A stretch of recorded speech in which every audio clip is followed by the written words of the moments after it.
এক আশ্চর্যজনক জায়গায় বেড়াতে আসছি, যেই জায়গার চারদিক পানি। একটা টিলার উপরে বাড়ি, চারদিক যেদিকে তাকাই পানি, যেদিকে তাকাই পানি।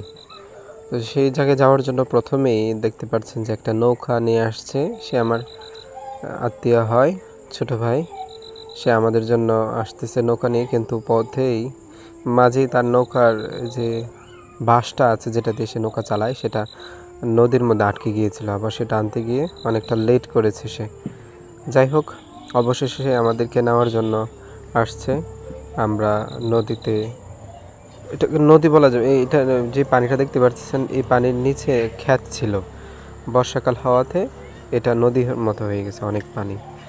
তো আমি নৌকাতে উঠলাম যাওয়ার জন্য গন্তব্যস্থলে।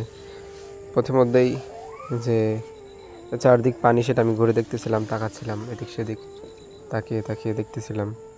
তো আমি এবং আমার সাথে আরও কয়েকজন নৌকায় ছিল, তারা মিলে আমরা নৌকায় করে আসতেছি নদী পার হবো, বা এই জলাশয়টা পার হওয়ার জন্য।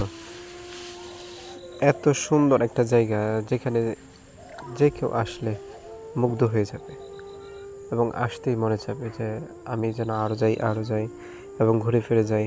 আস্তে আস্তে সন্ধ্যা হয়ে যায়। সন্ধ্যার একটু পর নামাজ শেষ করে আমি একটু আসলাম পূর্ব সাইডে, এসে এইখান থেকে ভিডিও নিলাম। আলহামদুলিল্লাহ, অনেক সুন্দর। সকলের কাছে দোয়া চাই, ভালোবাসা